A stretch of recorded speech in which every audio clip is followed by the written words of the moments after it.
नुमा Pakistan peoples party शेरी रहमान साहब हमारे साथ बिल्कुल शेरी साहब बहुत बहुत शुक्रिया, आपने टाइम निकाला है। सबसे पहले तो बड़ी बेसिक बात आपसे पूछ लेते हैं कि वज़ीर आज़म ने एटमी पॉलिसी से मुतालिक जो बयान दी है उसमें आपको क्या चीज़ है जिस पे आपको एतराज़ हुआ है, क्या उन्होंने कहा जो आपको नहीं ठीक लगा? जी बहुत बहुत शुक्रिया। पहले तो देखिए, हम नहीं चाहते कि किसी भी पाकिस्तान के प्राइम मिनिस्टर जो इस हसास मसले पर बात करते हैं जिस पर सारी दुनिया की नज़र होती है उसको हम तनकीद का निशाना बनाएं। कोई मतलब इस तरह नहीं बात हो रही कि सियासत दर सियासत हो रही है। ये हमारे बानी चेयरमैन शहीद जुल्फ़िकार अली भुट्टो ने अपनी जान कुर्बान की है जब हेनरी किसिंजर ने कहा कि हम इनका बदतरीन एग्जाम्पल बनाएंगे। आपको याद होगा। तो हमारे लिए और मैं समझती हूँ सारी अवाम के लिए न्यूक्लियर पॉलिसी बहुत हसास सब्जेक्ट है, उसको कैजुअली नहीं लेना चाहिए।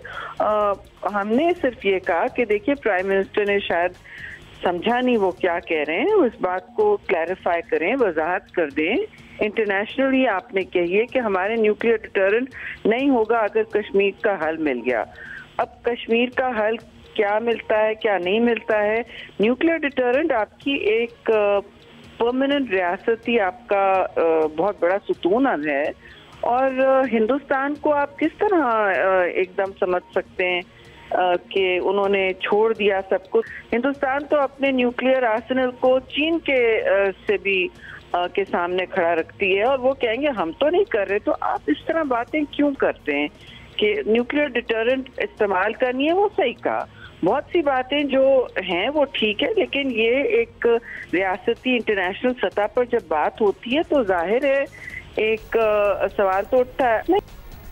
शेरी साहबा, तनकीद करना ज़ाहिर है आपका हक है, आपका एक मौक़िफ़ है जिसका इजहार का हक आपको हासिल है, लेकिन इस पर वज़ीर आज़म को सिक्योरिटी रिस्क करार देना, क्या ये मुनासिब टर्म या मुनासिब रवैया है? माजी में आप लोग तो खुद ही इसका शिकार रहे हैं। हम अगर वैसे हिस्ट्री देखें तो फातिमा जिन्ना साहिबा, बेनज़ीर भुट्टो साहिबा से लेकर नवाज शरीफ साहब तक पर ऐसे इल्ज़ामात लगते रहे हैं। क्या हासिल हुआ है एक दूसरे को गद्दार कहकर और इस तरह के सिक्योरिटी रिस्क करार देकर?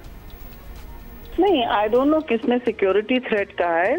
मैंने ये कहा कि मोहतरमा शहीद को सिक्योरिटी थ्रेट यही लोग कहते थे।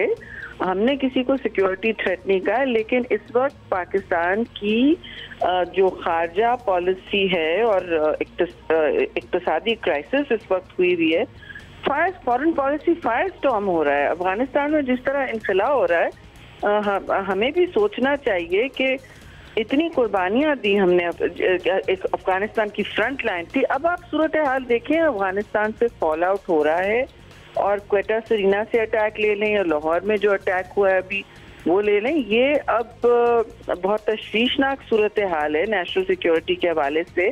और पूरे मुल्क को इस वक्त बजाय ब्रीफिंग देने के नुमाइंदों को, अवाम के नुमाइंदों को और जॉइंट पार्लियामेंट सेशन करने के जो हम मांग रहे हैं, हम कह रहे हैं भाई क्लासिफाइड ब्रीफिंग करें, हम आखिर करते थे कि नहीं? तो आप जिम्मेदाराना किरदार अदा करें बजाय इधर इधर इंटरव्यूज देने के। पहले अपनी जॉइंट पार्लियामान को तो आप एतमाद में लें, क्लोज डोर सेशन कर लें, जो करना करें। जो हुकूमतों का काम है वो पहली जिम्मेदारी निभाएं प्लीज, ताकि इस तरह की मिसस्पीकिंग ना हो। बहुत शुक्रिया शेरी साहिबा, thank you for pointing out at least कि आपने कहा कि ऐसा नहीं कहना चाहिए। By the way I am surprised कि आपको नहीं पता, बिलावल साहब ने खुद कहा कि वज़ीर आज़म सिक्योरिटी रिस्क बन चुके हैं और आपने कहा कि बेनज़ीर भुट्टो साहिबा को भी उनके मुखालिफिन सिक्योरिटी थ्रेट करार देते थे। ना वो बात तब ठीक थी ना ये बात। और इसीलिए पूछा जाता है कि जब खुद पे कुछ गुजरा हो इन द पास्ट तो लिहाजा आई मीन पीपल लर्न, तो इसलिए हमें अजीब लग रहा था कि जब चूंकि बेनज़ीर भुट्टो साहिबा को भी ये कहा गया है तो आगे नहीं ये पास ऑन करनी चाहिए। और ये बहुत बड़ा टर्म है to call the prime minister.